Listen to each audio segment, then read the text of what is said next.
The Galactic Defense Academy's combat training facility buzzed with nervous energy as species from across the known systems gathered for their first practical demonstration. James Mitchell adjusted his standard-issue training gear, feeling oddly underdressed compared to the elaborate exoskeletons and bio-enhancement suits worn by his classmates. "Attention, cadets," announced Instructor Vexhai, her crystalline voice carrying across the arena.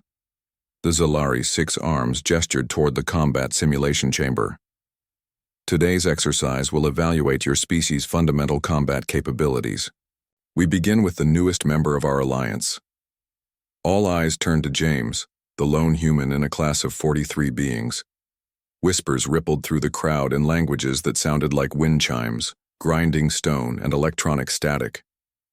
Lisa Chen, observing from the instructor's platform as a xenobiology specialist, caught James's eye and offered an encouraging nod. "The human will demonstrate against our standard level 1 combat drone," Vexhai continued. "A simple exercise, designed to assess basic reflexes and tactical thinking." The Krathan delegate, a massive creature resembling an armored rhinoceros, let out what might have been laughter. "Their species has no natural weapons, no armor plating, no enhanced sensory organs. How do they even survive on their homeworld?" "Perhaps we should start with level 0.5, suggested a floating Etherian, its gaseous form shimmering with what James had learned was amusement.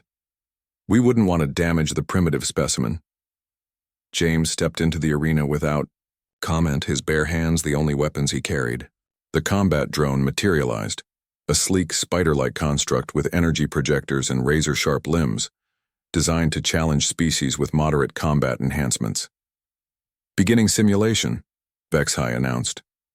The drone struck immediately, its movements a blur of mechanical precision. Energy bolts seared the air where James had been standing a microsecond before. Instead of retreating or seeking cover as expected, the human moved toward the threat. Lisa watched from above, her heart pounding as she witnessed something the aliens couldn't comprehend, a human being doing what humans did best when cornered. James rolled under the drone's sweeping arm, his movement fluid and economical. As he came up, his fist connected with what appeared to be a random section of the machine's underbelly. The drone's energy output flickered. "Impossible," breathed the Krathan. He struck the primary power coupling. How could he know? The human wasn't finished. Using the drone's own momentum against it, James grabbed one of its limbs and executed a perfect hip throw, sending the machine crashing into the arena wall. Before it could recover, he was on it again, his hands moving with surgical precision to disable joint after joint. The watching aliens fell silent as James systematically dismantled their basic combat drone using nothing but applied physics, anatomical knowledge, and an intuitive understanding of mechanical systems that they were only beginning to grasp. "Stop simulation," Vexhai commanded, her voice barely a whisper. The drone powered down, sparking and twitching in a heap of sophisticated technology that had been reduced to expensive scrap in under 30 seconds. "How?" asked the Etherian, its gaseous form roiling with shock.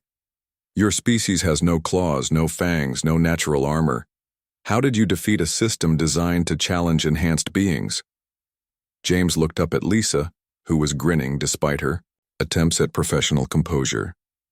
"We don't need natural weapons," he said simply. "We make our own." "But the drone's power coupling," pressed the Krathan.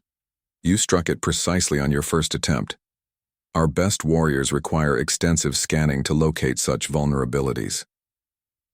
"I could see it," James replied, as if this explained everything. "The way the energy flowed, the heat distribution, the structural weak points. You learned to notice these things."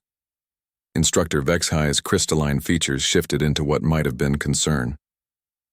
"James, what you just demonstrated, this is considered basic combat training on your world?"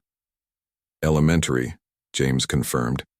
"Every human child learns pattern recognition, physics, anatomy, and adaptive problem solving. We have to. Our planet is hostile, and we're not naturally equipped for survival, so we evolved to think our way out of problems." "And the physical capabilities?" asked another student. A methane-breathing Gorthak whose environmental suit trembled slightly. Standard human conditioning. We're persistence hunters, built for endurance and efficiency. What you just saw wasn't enhanced reflexes. It was calculated. Movement based on prediction and physics. Lisa finally spoke from her observation post. Perhaps we should explain, she said, her voice carrying to every corner of the now silent arena. Humans evolved on a death world. Everything on our planet, the weather, the wildlife, the geology, actively tries to kill us.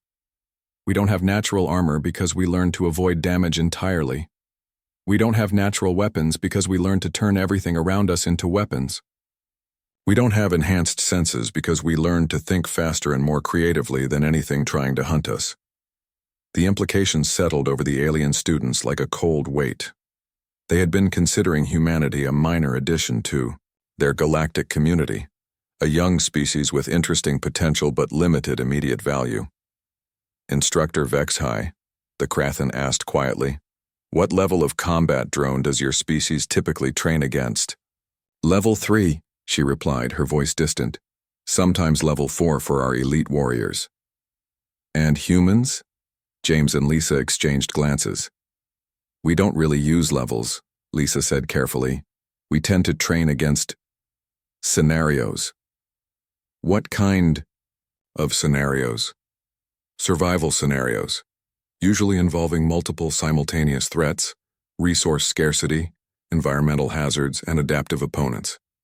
The silence stretched until the Etherian finally asked the question they were all thinking.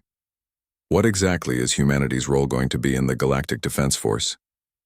Instructor Vexhai looked at the destroyed combat drone, then at James, who was casually brushing dust off his standard-issue training uniform.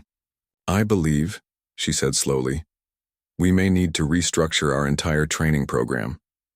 As the class filed out in stunned silence, Lisa approached James with a mixture of pride and concern. "Think we overdid it?" she asked quietly. James looked at the broken drone and shrugged. "Could have been worse. I didn't even have to get creative." Behind them, Instructor Vexhai was already composing an urgent message to Galactic Command. "Recommend immediate strategic reassessment of human military potential. Previous classifications may be inadequate.